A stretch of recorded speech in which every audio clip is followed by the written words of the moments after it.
ಇಂಥ ಪ್ರಸಂಗದಲ್ಲೇ ಯಡಿಯೂರಪ್ಪನವ್ರ ಮುಂದೆ ಇದ್ದಂಥ ಸವಾಲು ಈ ಎರಡೂ ಕ್ಷೇತ್ರಗಳಲ್ಲಿ ಗೆಲ್ಲಿಸೋದು, ಇದು ನಿರ್ಣಾಯಕ ಆಗುವಂಥದ್ದು. ಸೋತ್ರ ನಿಶ್ಚಿತವಾಗಿ ವಿಜೇಂದ್ರ ಅವರು ರಾಜ್ಯಾಧ್ಯಕ್ಷ ಸ್ಥಾನಕ್ಕೆ ಇದರಲ್ಲಿ ಯಾವ ಸಂಶಯನೂ ಇಲ್ಲ. ಆದರೆ ಅದು ಸುಲಭ ಅಲ್ಲ, ಗೆಲ್ತಾರ ಅನ್ನುವಂಥ ವಿಶ್ವಾಸ, ಗೆಲ್ತೀನೋ ಅನ್ನೋಂಥ ವಿಶ್ವಾಸ ವಿಜೇಂದ್ರ ಅವ್ರಿಗೂ ಅದ, ಯಡಿಯೂರಪ್ಪನವ್ರಿಗೂ ಅದ. ಅದಕ್ಕಾಗಿ ಈಗಾಗಲೇ ಎಚ್ಚರಿಕೆನೂ ಕೊಟ್ಟಿದ್ದಾರೆ ಹೈಕಮಾಂಡ್ಗೆ, ಯತ್ನಾಳರು ಬಂದ್ರೆ ನಾವು ಹೊರಗೆ ಹೋಗ್ತೀವಿ. ಇದು ಒಂದು ರೀತಿಯಿಂದ ಈ ಹೈಕಮಾಂಡಿಗೂ ಪರೀಕ್ಷಾ ಕಾಲ.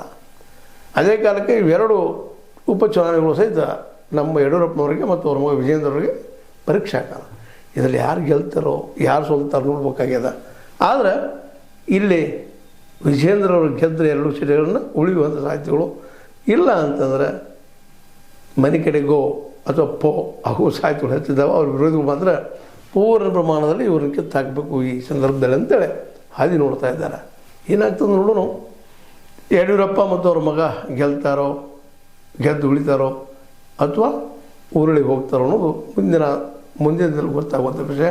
ಅದೇ ಕಾಲಕ್ಕೆ ನಮ್ಮ ಸಿದ್ದರಾಮಯ್ಯ ಮತ್ತು DKಶಿ ಅವರ ಇಬ್ಬರು ಒಗ್ಗಟ್ಟು ಮಾತ್ರ ಕಾಂಗ್ರೆಸ್ಸಿಗೆ ಒಂದು ರೀತಿ ಜೀವ ಜಲ ಆಗ್ಬೋದು ಅಂತ ಹೇಳ್ತಾ ಇದು ಇವತ್ತಿನ ಡೆವಲಪ್ಮೆಂಟ್.